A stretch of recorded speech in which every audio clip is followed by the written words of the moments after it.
Assalamualaikum warahmatullahi wabarakatuh. Saya Yuda Parstianugraha, dosen Kakak Farmaseutika Sekolah Farmasi ITB.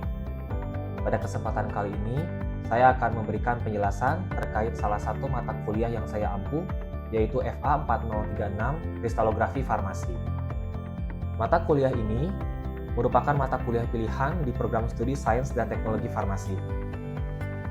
Pada mata kuliah ini, dibahas aspek fase padatan atau solid state dari bahan aktif farmasi dan relevansinya dalam pengembangan sediaan farmasi. Mahasiswa akan mengidentifikasi struktur kristal bahan aktif farmasi, menganalisis polimorfisme dan transformasi polimorfik, serta pengaruhnya terhadap sifat fisikokimia bahan aktif farmasi, merasionalkan modifikasi sifat fisikokimia melalui rekayasa kristal dan pembentukan kristal multikomponen, serta mengevaluasi sifat termal bahan aktif farmasi.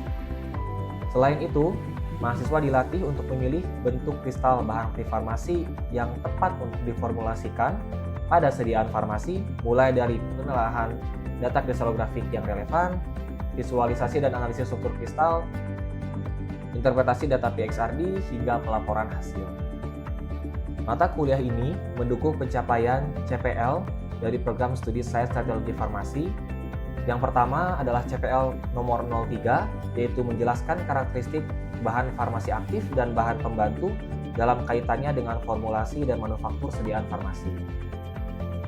CPL ini dituangkan menjadi 2 CPMK, yaitu yang pertama mampu mendeskripsikan konsep struktur kristal dan kaitannya dengan karakteristik fisikokimia bahan aktif, dan CPMK yang kedua yaitu mampu menerapkan rekayasa kristal dalam meningkatkan karakteristik fisikokimia bahan aktif. Kemudian CPL kedua dari PS STF yang didukung oleh mata kuliah ini adalah CPL nomor 04, yaitu melakukan pengembangan formula, pembuatan, dan evaluasi sediaan farmasi termasuk mengaplikasikan metode analisis mutakhir yang dituangkan dalam satu CPMK atau CPMK ketiga dalam mata kuliah ini, yaitu mampu mengaplikasikan metode karakterisasi material farmasi yang berhubungan dengan kristalografi. Metode pembelajaran yang diterapkan adalah kuliah atau ekspositori, kemudian project based study berkelompok. Sistem perkuliahan atau metode pembelajaran yaitu secara visual, auditorial, serta kinestetik dengan pelaksanaan secara sinkronus. Metode penilaian yang digunakan adalah penilaian hasil belajar melalui ujian, serta penilaian laporan proyek, dan penilaian proses aktivitas diskusi dan presentasi. Selanjutnya akan ditayangkan video pembelajaran dari mata kuliah Kristalografi Farmasi. Oke, baik, selamat siang adik-adik mahasiswa semuanya. Kita akan melanjutkan perkuliahan kita di mata kuliah Kristalografi Farmasi. Jadi di hari ini kita akan membahas terkait polimorfisme dan pseudopolimorfisme pada bahan baku farmasi atau API. Nah, apa yang akan kita pelajari di kuliah kali ini ada 3 hal. Yang pertama, menganalisis jenis-jenis polimorfisme pada bahan aktif farmasi. Yang kedua, mengidentifikasi pengaruh dari energi fisik dan energi termal dan mekanik terhadap polimorfisme. Kemudian yang terakhir adalah mengkorelasikan polimorfisme dan transformasi polimorfik terhadap perubahan sifat fisikokimia dari bahan aktif farmasi. Nah, kita langsung masuk ke bahasan yang pertama. Jadi kita sedikit mereview apa yang sudah kita pelajari di pertemuan-pertemuan sebelumnya. Ya, jadi seperti yang kita ketahui, bahan aktif farmasi yang berupa padatan atau solid forms bisa dibagi ke dalam 2 jenis berdasarkan struktur internalnya. Ya, ada amorf, ada kristalin. Nah, jadi pada slide tersebut ditunjukkan bahwa molekul obat digambarkan sebagai segi 6, ya, API atau BAF bahan aktif farmasi. Nah, coba saya tanya, ada yang masih ingat mungkin apa perbedaan amorf dan kristalin? Pak, ya. Kalau amorf itu dia susunannya tidak rapi, terus dia lebih tidak stabil, Pak. Kalau dibanding kristalin. Berarti kalau kristalin susunannya Lebih rapi. Lebih rapi. Oke, jadi ada 2 tadi yang disampaikan ya.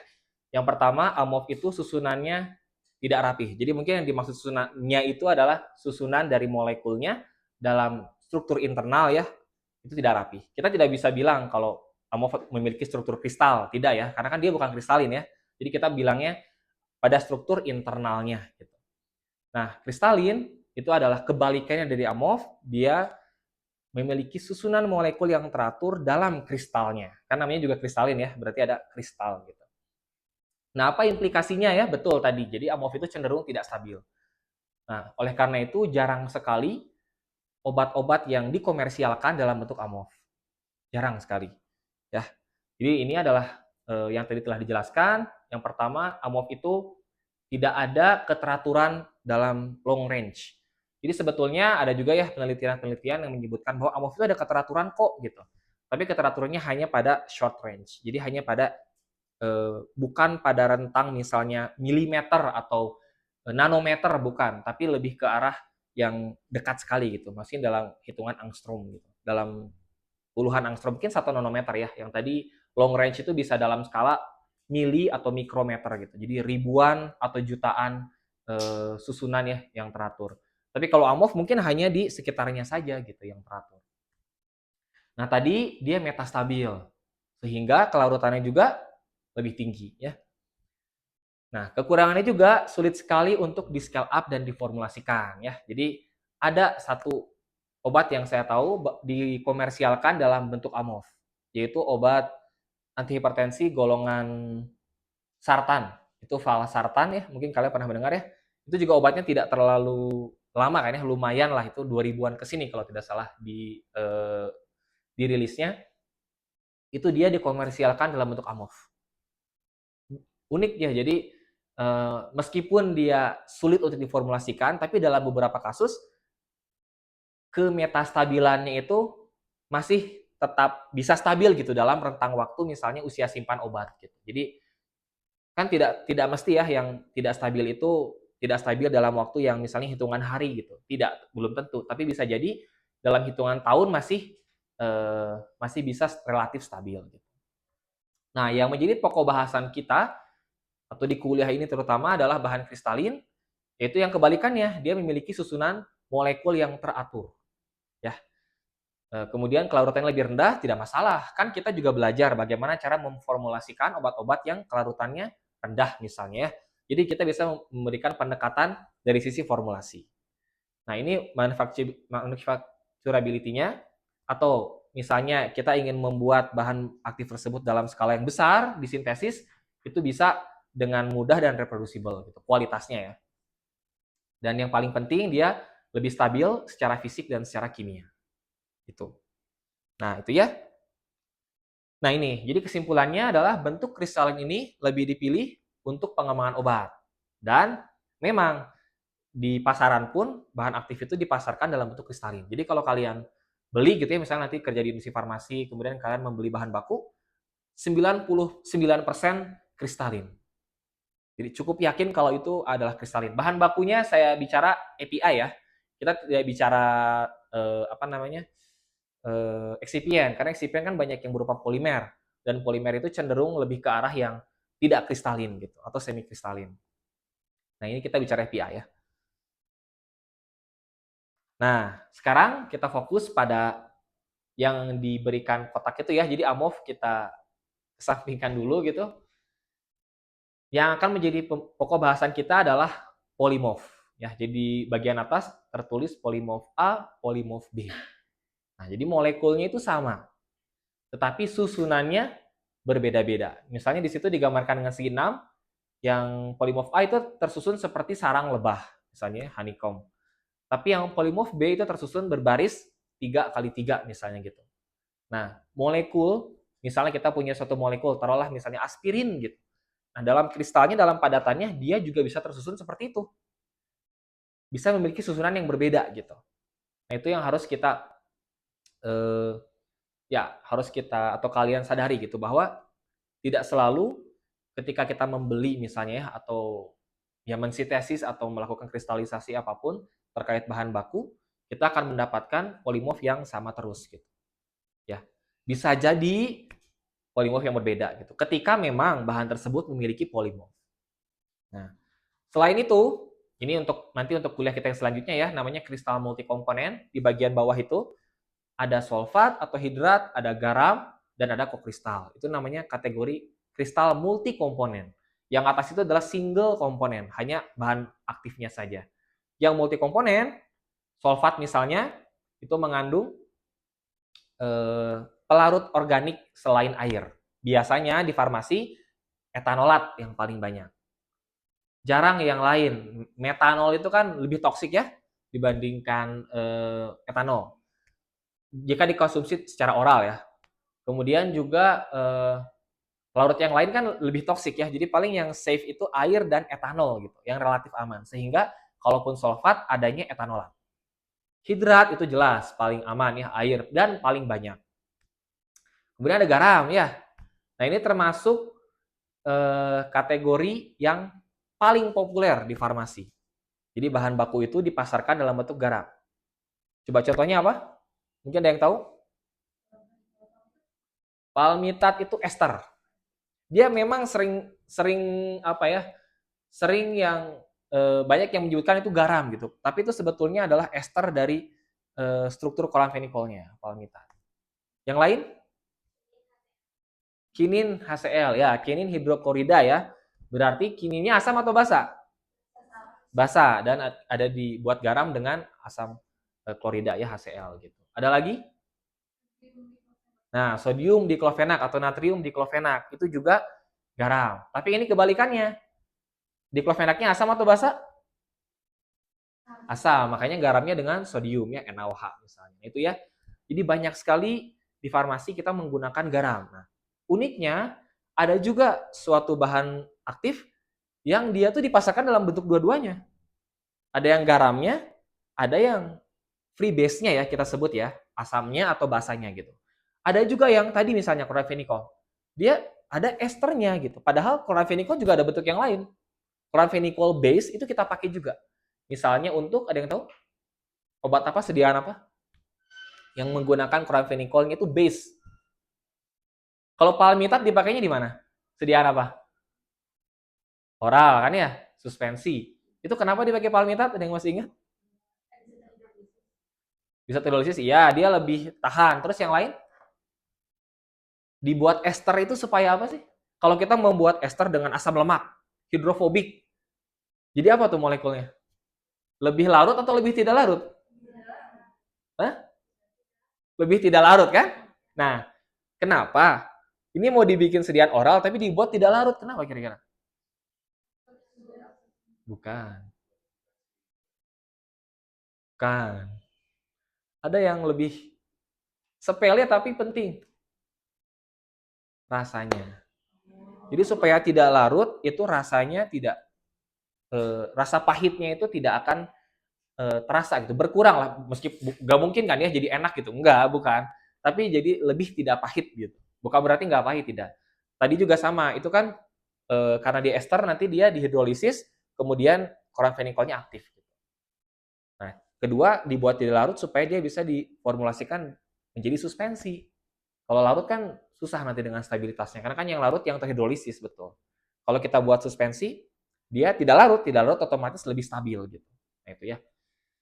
Nah yang terakhir itu kokristal. Nah, ini sampai saat ini ya 2025 berarti masih bisa dihitung pakai jari tangan. Obat-obat yang dirilis dalam bentuk kokristal ya. Nah ini latar belakangnya karena tidak semua obat bisa dibuat garam. Garam itu kan perlu kation dan anion. Nah, masalahnya tidak semua obat memiliki derajat ionisasi yang cukup untuk bisa dibuat garam. Sangat-sangat lemah asamnya. Sangat-sangat lemah basanya. Gimana mau dibikin garam? Orang dia lemah banget ya. Nah, jadi dibuatlah kokristal. Nah, jadi ya kalau kita lihat secara statistik ya, ini tahun 2007 kalau tidak salah statistiknya. Belum ada lagi update-nya ya, dari referensinya. Polymorph itu lebih dari 50%, bayangkan. Jadi ini statistiknya diambil dari bahan aktif yang ada di European Pharmacopoeia. Bayangkan, jadi di Pharmacopoeia ada bahan aktif kan ya? Nah, itu dilihat satu-satu. Ada polimorfnya enggak? Ada polimorfnya enggak? Gitu. Nah, 50%. Jadi kalau kalian nanti kerja di industri ya, nanti di industri itu kalian ngembangin formula tuh nggak cuma satu. Kan kalau TA, saya mengembangkan formula untuk ekstrak A gitu. Udah itu doang kan? Nah, di industri enggak. Kalian mungkin akan megang 5 project gitu dalam 1 tahun. Saya ngembangin tablet ini, tablet A, B, C, D, E gitu dalam bersamaan, ya. Nah, misalnya kalian mengembangkan 4 gitu ya dalam bersamaan, berarti 2 kemungkinan besar 2 dari 4 tadi pasti punya polimorf gitu. Secara simpelnya gitu. Sebegitu pentingnya kita paham terkait polimorfisme. Sulfat atau hidrat itu sekitar 30%-an lah. Lumayan juga ya.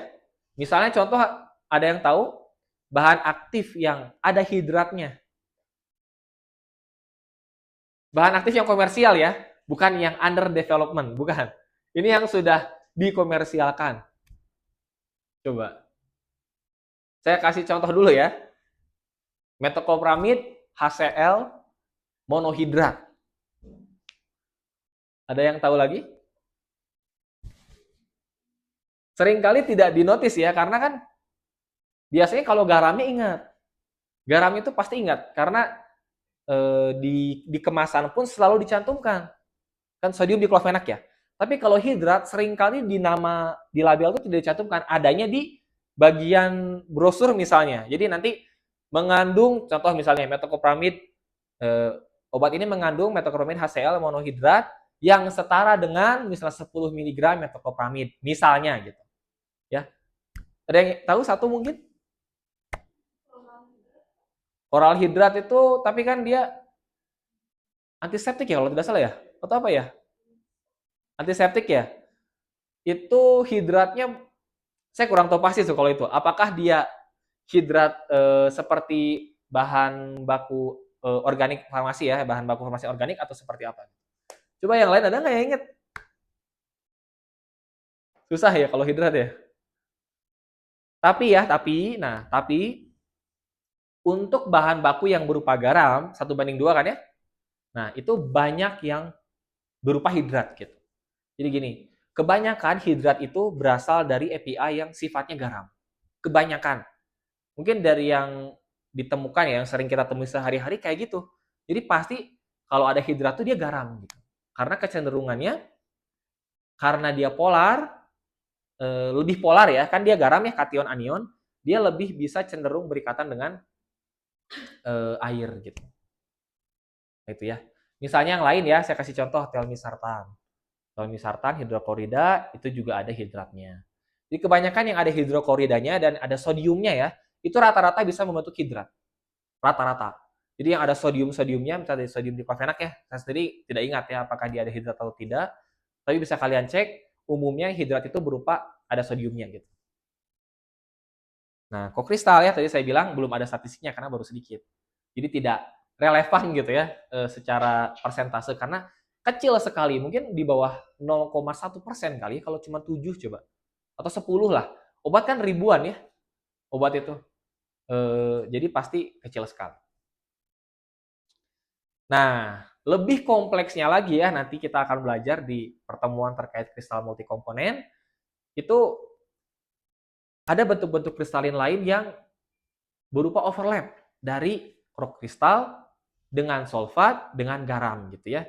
Jadi di sini ada diagram misalnya, contohnya ada kokristal, sulfat dan garam. Jadi kita bisa punya gabungan kokristal hidrat atau misalnya kokristal garam atau garam hidrat tadi yang sering ya yang saya bilang metoclopramid, HCl, monohidrat. Atau di tengah-tengah ini garam kokristal hidrat. Nah, itu ya. Jadi yang paling tengah ini nih yang paling kompleks ya, dia mengandung zat aktif yang netral, mengandung zat aktif yang ion, kation anion, dan juga mengandung pelarut. Itu yang paling kompleks yang ada di suatu bahan aktif farmasi. Ini bentuk kristalin yang paling kompleks gitu. Ada.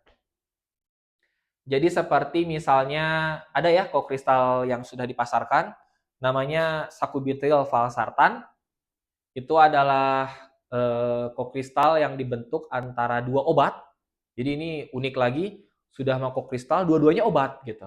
Sacubitril obat, dia berhubungan dengan jantung. Valsartan itu obat antihipertensi ya, berarti perifer kan. Nah itu dikombinasikan menjadi suatu produk namanya Entresto kalau tidak salah, itu buatannya Novartis ya kalau tidak salah. Nah itu dia berupa ini, garam kokristal hidrat. Jadi udah Ada 2 molekul obat, ada ionnya juga sodium, kalau tidak salah sakubitril itu sodium sakubitril. Terus ada hidratnya banyak gitu. Itu contohnya ya. Itu akan kita diskusikan pada pertemuan terkait kristal multikomponen. Nah, tapi ya melihat ke kompleksitas ya dari bentuk-bentuk kristalin yang bisa terbentuk dari suatu API, maka ya kita harus mempelajari terkait bentuk-bentuk padatan ini. Penting gitu ya.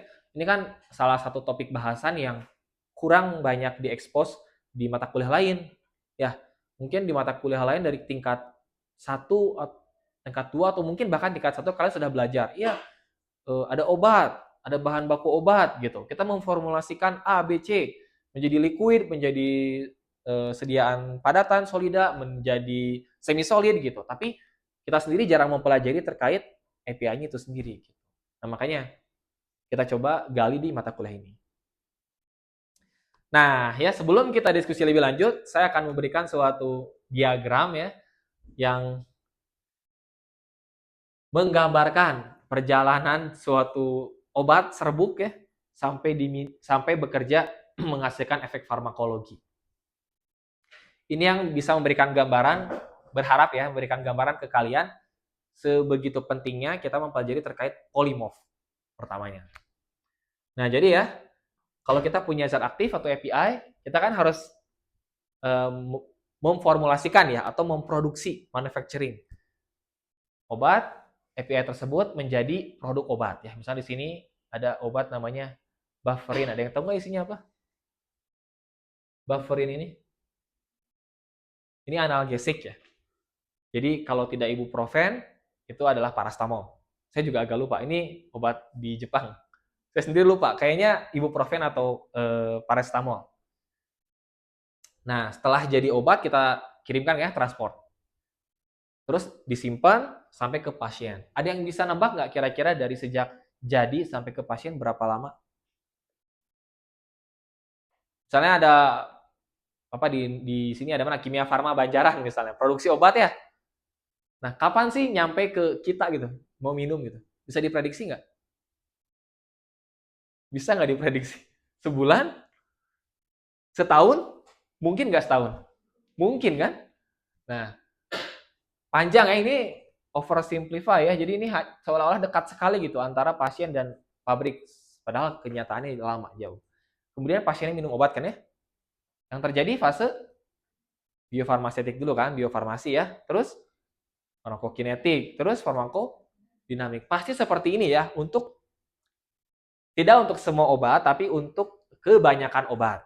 Ya, ada kan obat yang tidak mengalami fase farmakokinetik kan? Ada nggak? Contohnya apa? Obat yang bekerja secara lokal. Diminum tapi lokal. Antasida. Antasida itu tidak mengalami fase farmakokinetik dong. Dia hanya sebatas biofarmasetik, hancur, larut, udah bekerja di situ. Ada lagi selain antasida? Apa? Apa? Atapulgit, ya. Di GI juga ya, tapi dia tidak diserap. Ada lagi nggak anti infeksi yang tidak diserap? Antelmintik ada kan yang tidak diserap? Untuk infeksi yang ada di saluran cerna ya, bukan infeksi sistemik kan kebanyakan. Ada kan yang sistemik tapi kebanyakan kan di saluran cerna itu juga hanya sebatas langsung ke targetnya, ke cacingnya misalnya. Itu berarti tidak mengalami fase farmakokinetik. Tapi kebanyakan obat kayak gini kan, panjang prosesnya. Nah, terkait proses ini ada 2 hal yang harus kita perhatikan.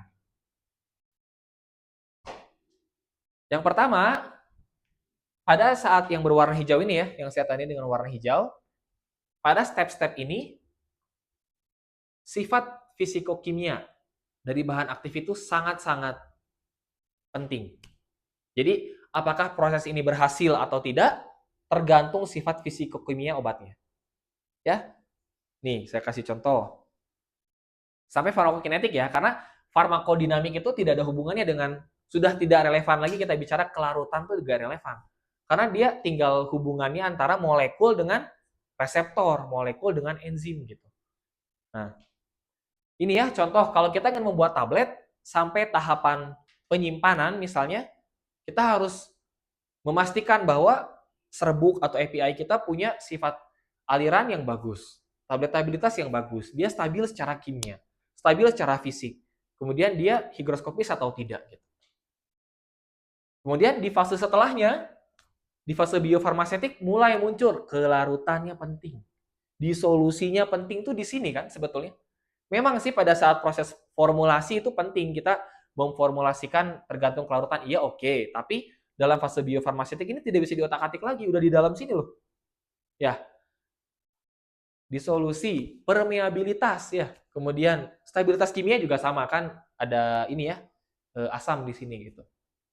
Nah itu jadi di setiap step ini hampir semua step ini jadi 1 2 3 4 5 6 5 dari 6 step bergantung pada sifat fisiko-kimianya.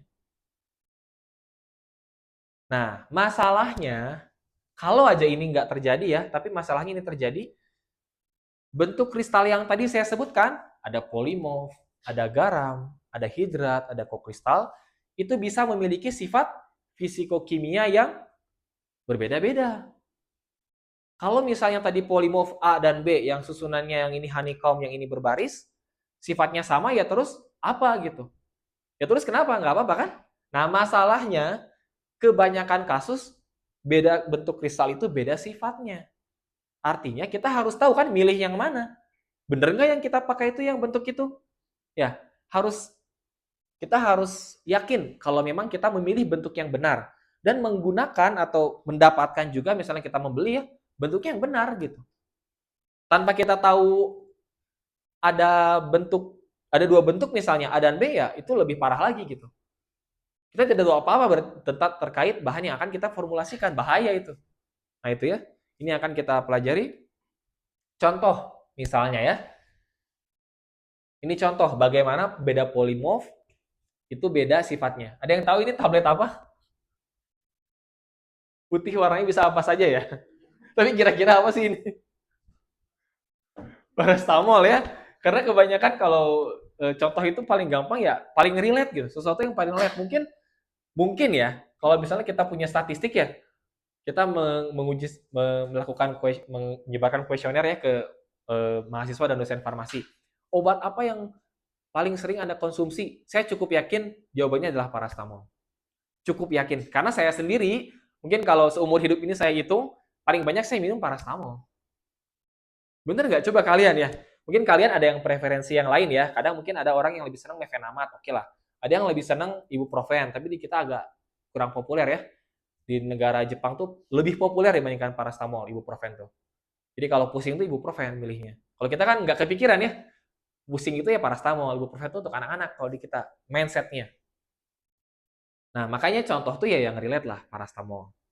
Itu adalah contoh tablet paracetamol. Nah jadi bahkan ya paracetamol yang kita minum seumur hidup ini udah berkali-kali itu punya polimorf gitu. Ya ini ada contoh obatnya kalau yang di internasional tuh sering yang terkenal ini Tylenol. Yang di merek dagangnya ya atau di kita kan Panadol juga sebetulnya internasional kan dulunya GSK ya. Kalau tidak salah sekarang sudah dibeli di Indonesia atau bagaimana gitu ya lisensinya. Tapi itu awalnya GSK, perusahaan besar gitu yang beli. Demikian video pembelajaran ini saya buat. Terima kasih. Assalamualaikum warahmatullahi wabarakatuh.